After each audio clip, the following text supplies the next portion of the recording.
Selamat datang di channel YouTube Borin Vlog. Di kesempatan ini saya akan mengulas mengenai kisah legenda dari Sungai Mentaya. Sungai Mentaya atau Sungai Sampit yang ada di Kalimantan. Bagaimana kisah legenda, asal-usul, mitos dan misteri dari Sungai Mentaya atau Sungai Sampit ini, silakan disimak berikut ini.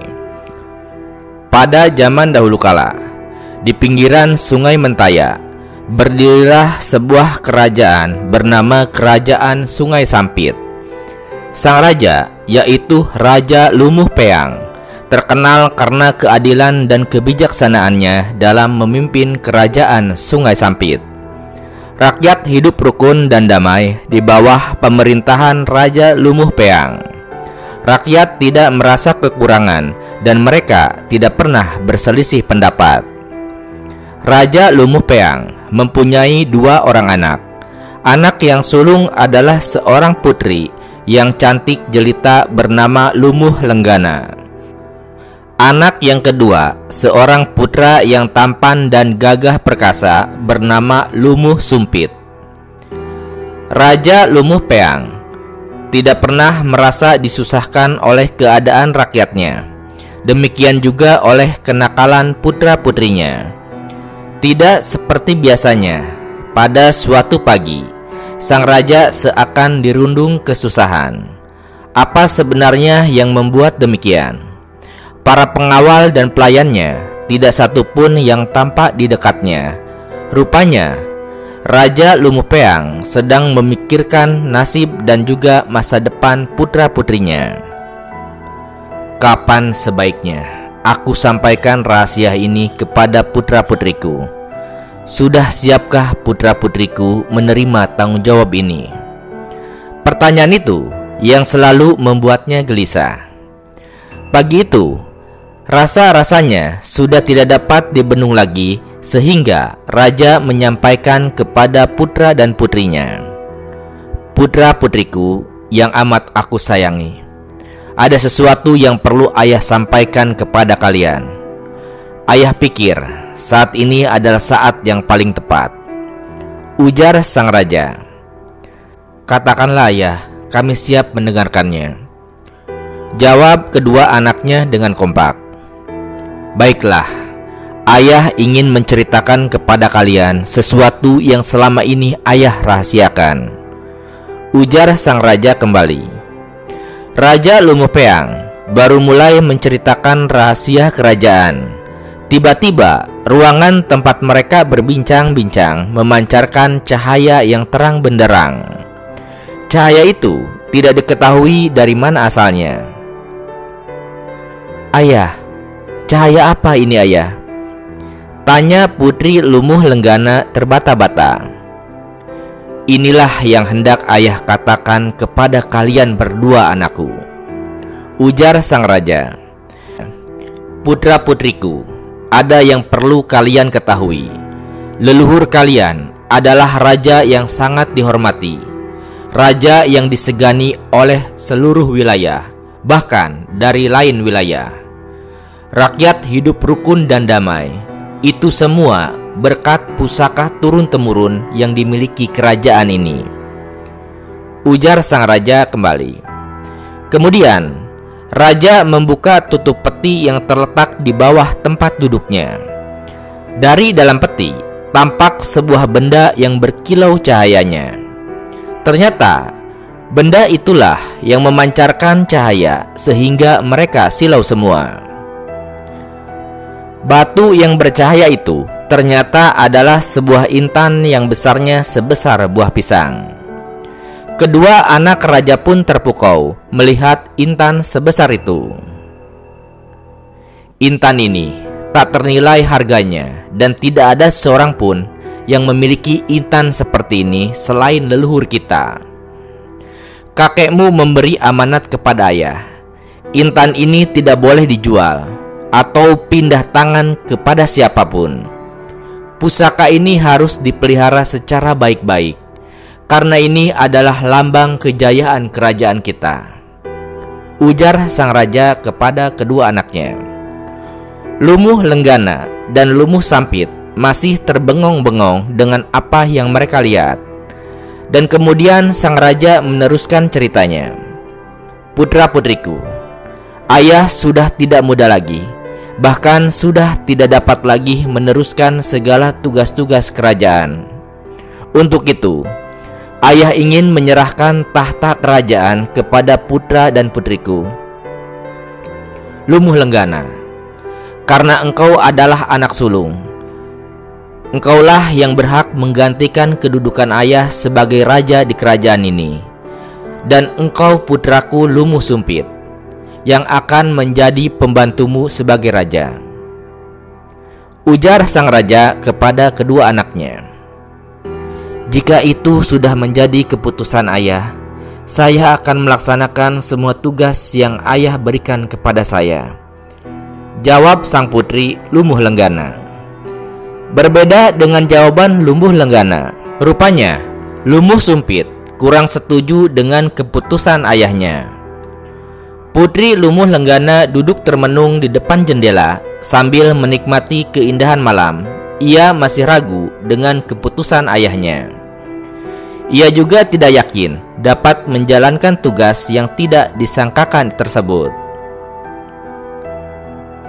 Apakah aku sanggup mewujudkan harapan ayahku?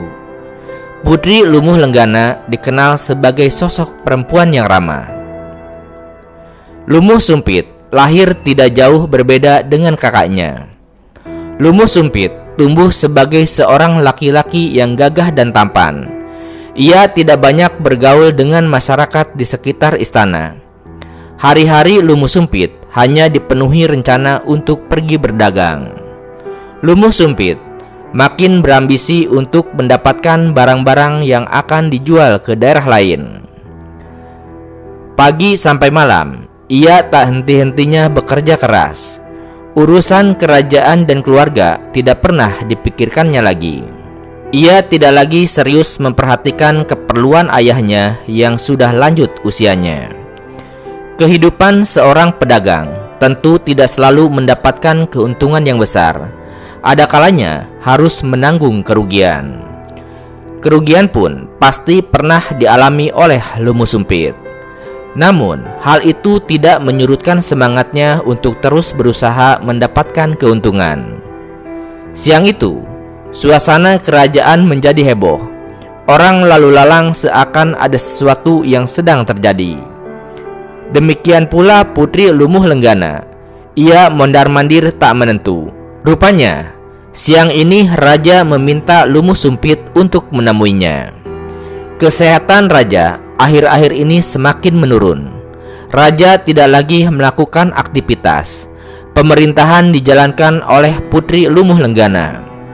Raja lebih banyak diam di kamar menyendiri. Sementara itu, Lumuh Sumpit mengabaikan tugasnya sebagai pembantu Putri Lumuh Lenggana. Bahkan hampir tiap hari tidak ada di istana. Hal itu yang menyebabkan bibit-bibit kekesalan Putri Lumuh Lenggana tumbuh. Sampai raja sudah dalam keadaan kritis, Lumuh Sumpit pun tidak ada di istana. Akhirnya, raja pun meninggal dunia dan belum sempat bertemu dengan anaknya Lumuh Sumpit. Seluruh istana berkabung atas meninggalnya raja yang sangat dihormati. Dan setelah meninggalnya raja, Putri Lumuh Lenggana segera mengambil alih pemerintahan. Apalagi ia sudah mendapat amanat dari ayahnya sebagai penerus. Lumuh Lenggana mulai mengatur rencana untuk menata kembali pemerintahan. Seharusnya Lumuh Sumpitlah yang menjadi pembantu dalam menjalankan pemerintahannya. Namun sayangnya ia belum muncul juga di istana. Meskipun demikian, Lumuh Lenggana tidak tinggal diam. Dia memanggil seluruh pengawal istana.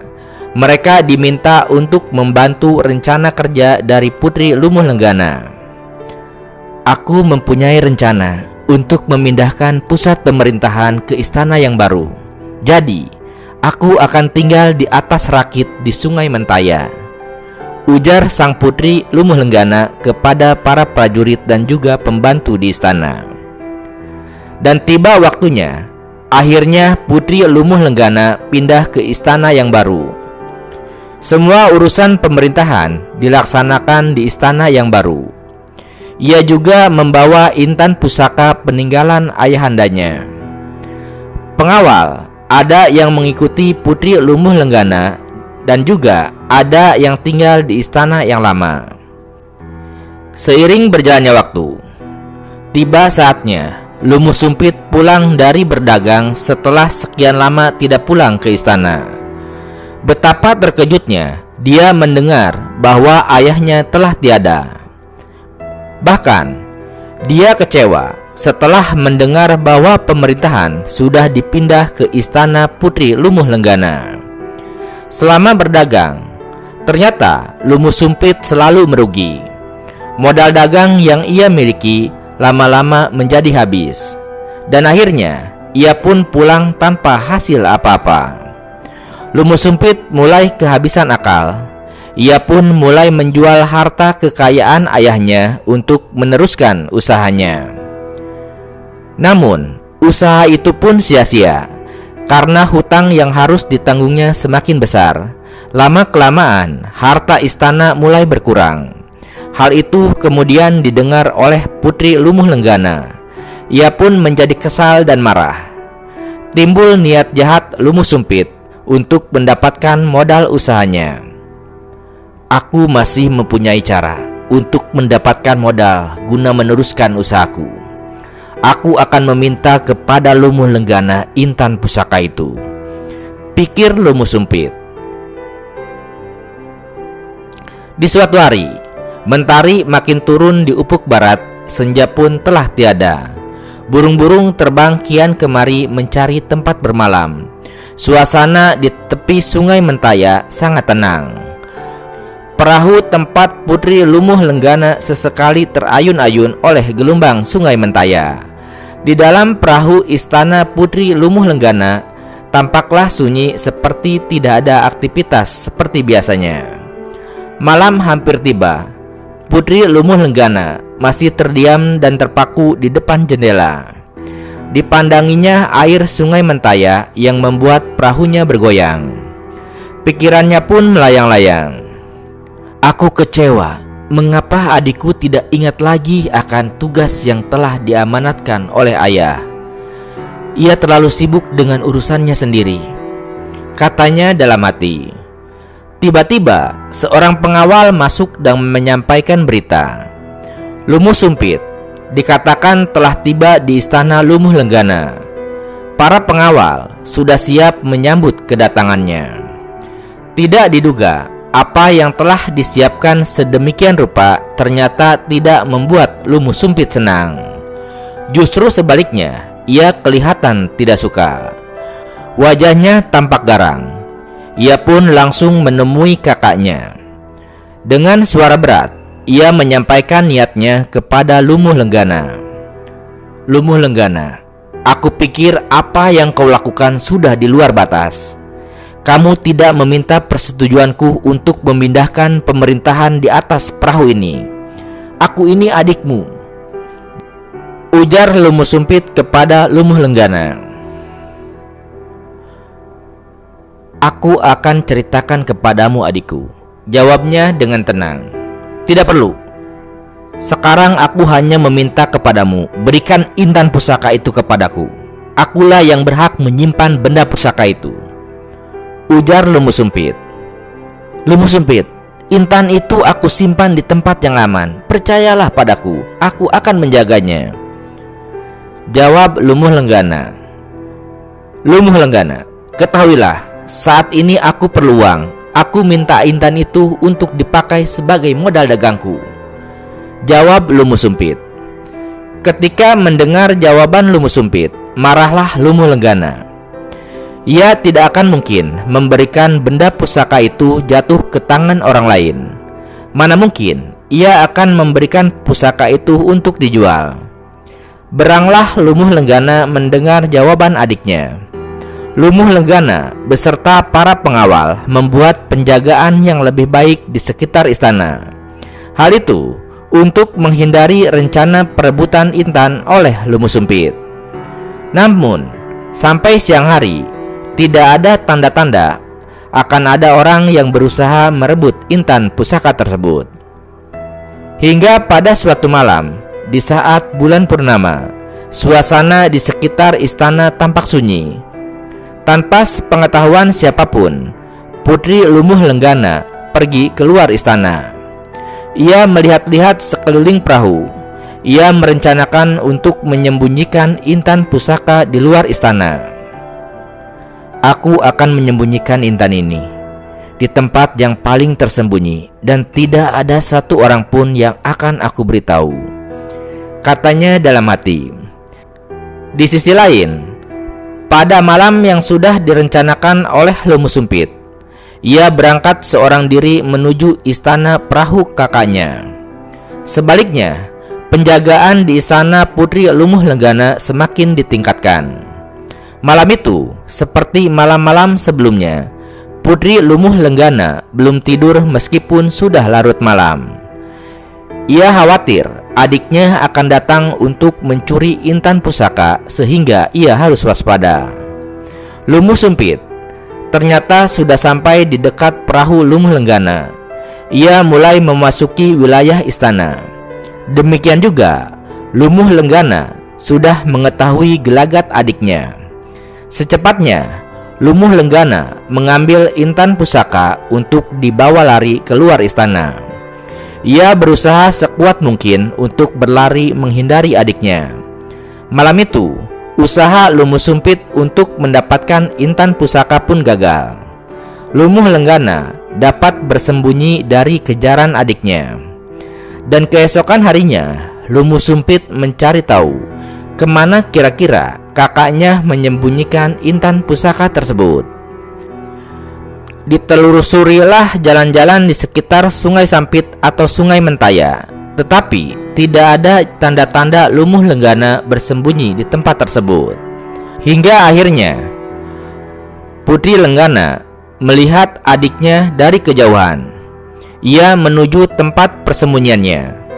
Lumuh Lenggana tidak dapat berpikir jernih lagi. Aku tidak mungkin menyerahkan benda ini kepada adikku. Lebih baik benda ini tidak dilihatnya, ujar Lumuh Lenggana di dalam hati. Dan tanpa berpikir panjang, kemudian dilemparkannya intan pusaka itu ke Sungai Mentaya yang ada di depan pelabuhan. Setelah itu, ia pun mencoba menghindar dari kejaran Lumuh Sumpit. Ia memutuskan untuk kembali ke istana. Dan keesokan harinya, Putri Lumuh Lenggana sampai di atas perahu. Ia sudah tidak dapat berjalan. Badannya lemas dan ia pun terduduk di kursi kerajaan. Tak lama kemudian, Lumuh Sumpit pun tiba di istana. Ia tidak dapat menahan lagi amarahnya. Ia berteriak kencang-kencang. "Lumuh Lenggana, mana intan itu?" teriaknya. "Intan itu sudah tidak ada padaku," jawab Lumuh Lenggana. "Lalu kau simpan di mana intan itu?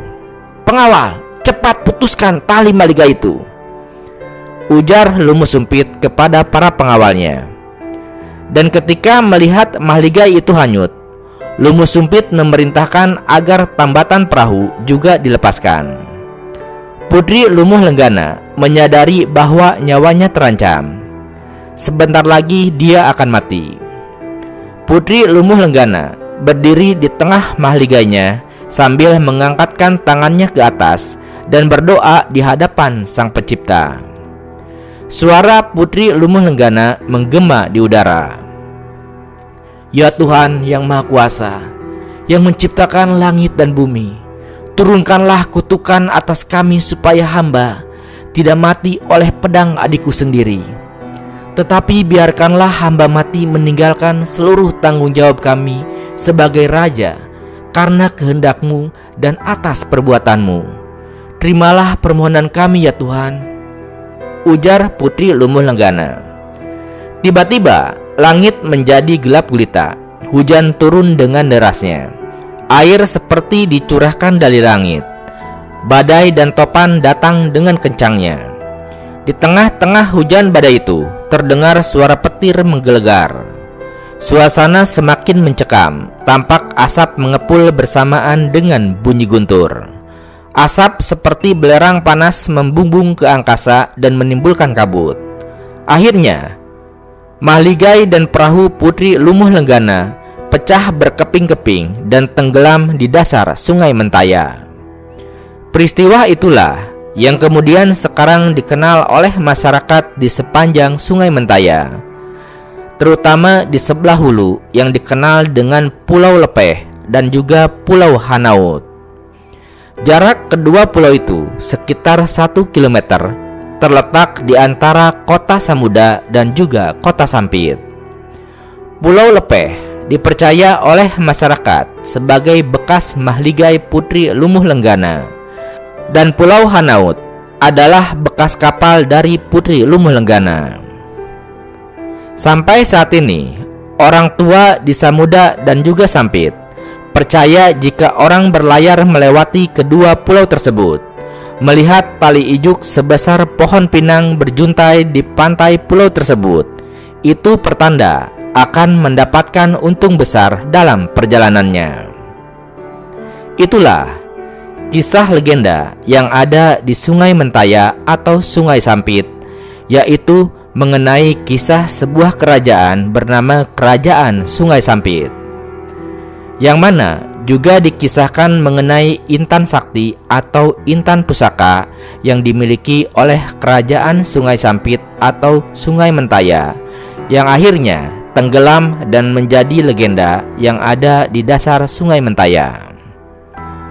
Dan terlepas dari kisah legendanya, Sungai Mentaya adalah sebuah sungai yang terletak di Kota Sampit, Provinsi Kalimantan Tengah. Muara sungai ini terletak di Teluk Sampit di Laut Jawa.